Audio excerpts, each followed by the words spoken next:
Long before the Mongol Empire shook the world, there was only the steppe, a vast sea of grass, stretching farther than the eye could see. Here, survival depended on courage, endurance, and the bond between horse and rider. The tribes who lived here owned no great cities, no towering monuments, and no mighty kingdoms. Yet from this unforgiving land would emerge the largest contiguous empire in human history, and at its center stood one extraordinary man. Around 1162, a boy named Temujin was born. According to the secret history of the Mongols, he entered the world with a blood clot in his hand, a symbol that later storytellers associated with the destiny of a great warrior.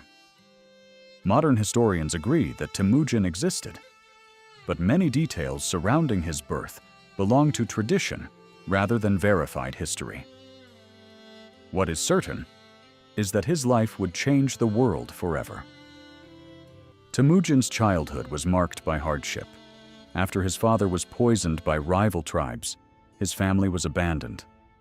Left alone on the open steppe, they faced hunger, bitter winters, and constant danger. Every day became a struggle to survive.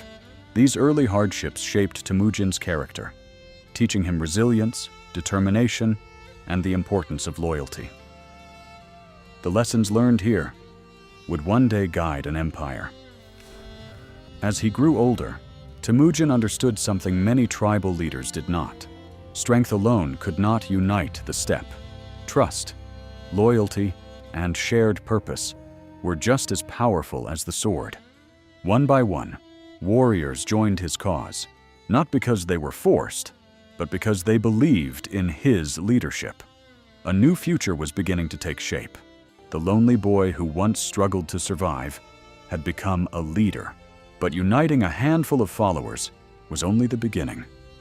Soon, every tribe across the Mongolian steppe would know his name, and before long, the rest of the world would too.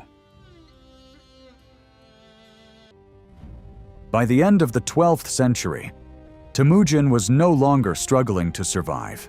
He had become one of the most respected leaders on the Mongolian steppe. But the land remained divided.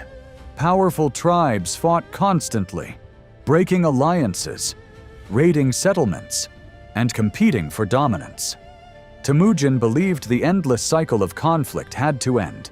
To unite the steppe, he would first have to defeat those who stood against him. One after another, Temujin confronted rival tribes. Some resisted fiercely, others chose to join him. Unlike many leaders of his time, Temujin often rewarded loyalty over noble birth. Skilled warriors, talented commanders, and trusted advisors could rise through merit. This approach strengthened his growing army and inspired deep loyalty among his followers. Victory alone could not build a lasting nation. Temujin introduced laws and military reforms, encouraging discipline, unity, and shared responsibility. Many historians associate these reforms with a legal tradition known as the Yasa. Although its complete contents have not survived, historical sources suggest it emphasized loyalty, military order, and justice within the growing Mongol state. In 1206, tribal leaders gathered at a great assembly, known as a Kurultai. There, Temujin received a new title, Genghis Khan, often understood to mean universal ruler, though scholars continue to debate its precise meaning. For the first time in history, the Mongol tribes stood united under a single leader. The tribes were united. The armies were ready. Beyond the grasslands, powerful kingdoms ruled wealthy cities, protected by towering walls and vast armies. Few believed the nomads of Mongolia could threaten them. They were about to discover that a new force had risen, one that would transform the course of world history. With the Mongol tribes united, Genghis Khan turned his attention south. There stood one of Asia's most powerful states, the Yuan Dynasty. Protected by fortified cities, experienced armies, and long defensive walls, the Jin rulers believed their kingdom could withstand any invasion. They underestimated the speed, discipline, and determination of the Mongols. The Mongol army fought unlike any force the world had seen. Every warrior was an expert horseman. Every soldier could shoot accurately, even while riding at full speed. Their commanders relied on speed, communication, and careful planning. They often used surprise attacks, feigned retreats, and rapid maneuvering, confusing enemies before delivering decisive strikes. Despite formidable defenses, the Mongols found ways through. They exploited weak points, forged alliances, and adapted quickly. Contrary to popular belief, the Great Wall did not stop the Mongol advance. Instead, Genghis Khan combined mobility, intelligence gathering, and siege warfare to carry the campaign deeper into northern China. In 1215, the Mongols captured Zhengdu, one of the Jin dynasty's greatest cities. The siege demonstrated that the Mongols were more than skilled cavalry.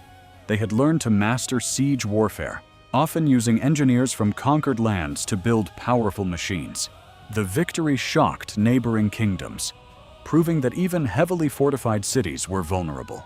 Northern China had been shaken, but Genghis Khan's ambition stretched far beyond its borders. To the west, prosperous cities controlled the trade routes of Central Asia. Rich caravans crossed deserts, carrying silk, spices, gold, and precious knowledge. Soon, one disastrous decision by a neighboring empire would unleash the full power of the Mongols upon the world. By the early 13th century, Genghis Khan had secured much of Mongolia and large parts of northern China. But his next move was not war, it was trade. He sent a caravan of merchants and diplomats, hoping to establish peaceful relations with the powerful Khwarazmian Empire. It was an opportunity for commerce, diplomacy, and mutual prosperity. Instead, it became the spark that ignited one of history's greatest conquests. The governor of Otrar suspected the merchants of being spies. He ordered their arrest. Most of the caravan was executed. Genghis Khan, still seeking peace, sent ambassadors demanding justice. But the Khwarazmian ruler, Shah Muhammad II, rejected the request. According to historical accounts, one ambassador was executed, while others were humiliated and sent back. Diplomacy had failed. Genghis Khan viewed the killing of his merchants and ambassadors as a profound betrayal. He assembled one of the largest Mongol armies ever seen. His objective was clear. The Khwarazmian Empire would answer for its actions. What followed would become one of the most devastating military campaigns. Of the medieval world, one city after another fell before the Mongol advance. Bukhara, Samarkand, and many others were captured. The Mongols combined speed, discipline, psychological warfare, and advanced siege tactics. News of their victories spread rapidly. Across Asia, fear often reached the next city before the Mongol army itself. In only a few years, one of the most powerful empires in Central Asia had collapsed. The world had witnessed the astonishing reach of the Mongol war machine. But Genghis Khan was not finished. Beyond the western horizon, new kingdoms and even greater challenges awaited. By 1220, Genghis Khan's armies had conquered much of Central Asia, but the campaign was far from over. Two of his greatest generals, Subutai and Jabi, led an expedition farther west, crossing the towering Caucasus Mountains. They entered lands few Mongols had ever seen. Before them lay powerful kingdoms and entirely new enemies. In 1223, an alliance of Rus's princes and their Cuman allies confronted the Mongols at the Battle of the Kalka River. Subutai employed one of the Mongols' most effective tactics, the feigned retreat, pretending to flee. His army drew the pursuing forces far from their formation. Then, the Mongols turned and struck with devastating precision. The Allied army was decisively defeated. Much of the Mongols' success came from brilliant commanders, especially Subutai. Unlike many generals of his era, he carefully gathered intelligence, coordinated multiple armies across vast distances, and adapted his tactics to every battlefield. His campaigns demonstrated that victory depended not only on courage, but also on planning, communication, and discipline. Reports spread across Europe of mysterious horsemen from the east. Cities spoke of armies that appeared without warning, moved with astonishing speed, and vanished before defenders could respond. Few understood who the Mongols were, or how they fought. But one thing became increasingly clear. A new power had arrived, and no kingdom could afford to ignore it. In 1227, while campaigning against the Western Xia kingdom, Genghis Khan died. The exact cause of his death remains uncertain, and historians continue to debate the details. He left behind an empire unlike any the world had ever known. But the Mongol story was far from over. His sons and grandsons would carry his vision even farther, reshaping continents. The death of Genghis Khan did not end the Mongol Empire. Before his passing, he had carefully prepared for succession. In 1229, a great assembly, known as the Kurultai, chose his third son, Kublai Khan, as the new Great Khan.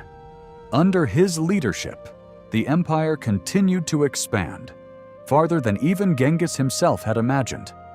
Under the command of Batu Khan and the brilliant general Subutai, the Mongol armies advanced into the lands of Kievan Rus.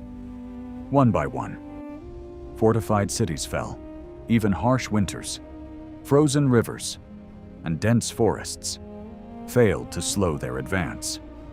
The Mongols adapted quickly, proving they could fight in almost any environment.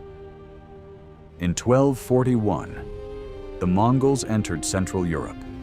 They defeated European forces at the Battle of Legnica in present-day Poland and at the Battle of Mohi in Hungary. These victories shocked Europe. Powerful kingdoms, built around heavily armored knights, discovered that speed, coordination, and disciplined horse archers could overcome even the strongest armies. Many feared that all of Europe would soon fall. But then, the Mongol advance stopped. News arrived that Kublai Khan had died. According to Mongol tradition, leading princes were expected to return for the election of a new Great Khan. Historians continue to debate whether this alone explains the withdrawal. Supply lines, geography, and political priorities may also have influenced the decision. Within only a few decades, the Mongol Empire stretched from the Pacific Ocean to the borders of Europe. Never before had a single contiguous land empire reached such extraordinary size, yet conquest was only one part of the Mongol story. Soon, they would build an empire that connected civilizations across continents. The Mongols had conquered an empire unlike any before. But conquest alone could not sustain it. To rule such vast lands, they needed peace. Roads were protected. Trade routes were secured. Laws were enforced. Across much of Eurasia, people could travel farther and more safely than they had in generations. Historians call this remarkable period the Pax Mongolica, the Mongol Peace. Under Mongol protection, the Silk Road flourished. Merchants carried silk from China, spices from India, glass from the Middle East, and silver from Europe. But ideas traveled too. Scientific knowledge, inventions, religions, and artistic traditions crossed borders more freely than ever before. The empire became a bridge, connecting civilizations. Communication was essential for governing such an enormous empire. The Mongols created the Yam, a network of relay stations stretching across Eurasia. Couriers could exchange tired horses, receive supplies, and continue their journey without delay. Messages that once took months could now travel in a fraction of the time. It was one of the most efficient communication systems of the medieval world. Among those who journeyed across the empire was the Venetian traveler, Marco Polo. He spent years in the service of Kublai Khan, the grandson of Genghis Khan. His later writings introduced many Europeans to the wealth, cities, and cultures of Asia. Historians continue to debate some details of Marco Polo's account, but his book remains one of history's most influential travel narratives. For a brief moment in history, much of Eurasia was connected under a single empire. Goods, knowledge, technology, and culture flowed across continents. The Mongol Empire had become more than a conquering power. It had reshaped the world itself. More than 3 decades after the death of Genghis Khan, his empire was larger than ever. Among his grandsons, one leader would leave a lasting mark on history: Kublai Khan. Unlike his grandfather, Kublai devoted much of his reign not to conquest alone, but to governing one of the world's greatest civilizations. His vision would reshape China and the Mongol Empire itself. For decades, the Song dynasty had resisted Mongol expansion. Its cities were wealthy, its armies experienced, and its navy among the strongest in Asia. But after years of determined campaigns, Kublai Khan's forces achieved victory. In 1279, the conquest of China was complete. For the first time, all of China was united under foreign rule. Kublai Khan founded the Yuan Dynasty, making Khanbalik, present-day Beijing, his capital. He embraced many aspects of Chinese administration while preserving Mongol traditions. His court welcomed merchants, engineers, astronomers, and scholars from across Eurasia. Under his rule, China became one of the wealthiest and most cosmopolitan regions of the medieval world. Kublai Khan sought to expand his empire even farther. Twice, in 1274, and again in 1281, he launched massive invasions of Japan. Both expeditions were met with fierce resistance. During the second invasion, a powerful typhoon struck the Mongol fleet. Later generations in Japan called this storm the kamikaze, or divine wind. The invasions failed, becoming one of the few major setbacks of Mongol expansion. Under Kublai Khan, the Mongol world reached extraordinary prosperity.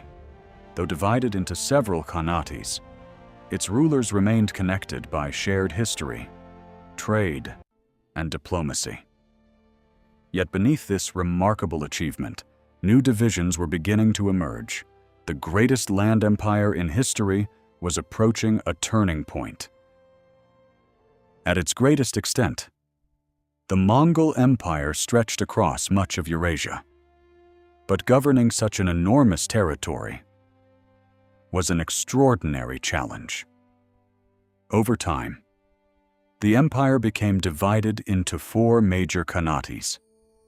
Though they shared a common heritage, each developed its own priorities, rulers, and political ambitions. Unity slowly gave way to independence. During the 14th century, another threat emerged: a deadly pandemic, later known as the Black Death, spread across Eurasia. Historians believe the extensive trade routes, protected and expanded under Mongol rule, also allowed diseases to travel farther and faster. Millions of lives were lost, economies weakened, trade declined. The interconnected world that had once been the empire's greatest strength now carried devastating consequences. As the years passed, unrest spread across the empire. In China, famine, financial difficulties, and political instability fueled widespread rebellion. Among the most significant was the Red Turban Rebellion. It weakened the Yuan Dynasty and paved the way for a new Chinese dynasty to emerge. In 1368, rebel leader Zhu Yuanzhang founded the Ming Dynasty. The Yuan capital was captured. The last Yuan emperor withdrew north into Mongolia. Mongol rule over China had come to an end. Yet other Mongol Khanates continued to shape history for generations. The empire that once united continents had begun to fade. But its influence would never disappear. The Mongols transformed trade, warfare, diplomacy, and communication, leaving a legacy that still shapes our world today. The Mongol Empire rose from the windswept grasslands of Mongolia to become the largest contiguous land empire in human history. In just a few generations, it connected civilizations from the Pacific Ocean to Eastern Europe. Though remembered for its remarkable military conquests, its influence reached far beyond the battlefield. The Mongols transformed how people traded, traveled, communicated, and understood the wider world. Under Mongol rule, the Silk Road entered one of its most active periods.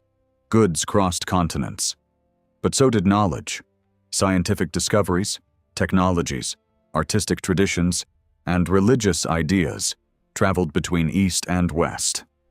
This exchange helped shape the medieval world and laid foundations for future global connections. The Mongol Empire remains one of history's most complex civilizations. Its military campaigns brought immense destruction, and countless communities suffered during its expansion. At the same time, the empire encouraged trade, protected long-distance travel, promoted cultural exchange, and connected societies across Eurasia. To understand the Mongols is to recognize both realities, their extraordinary achievements and the profound human cost of their conquests. More than 8 centuries later, the name Genghis Khan still inspires fascination around the world. To some, he was history's greatest conqueror.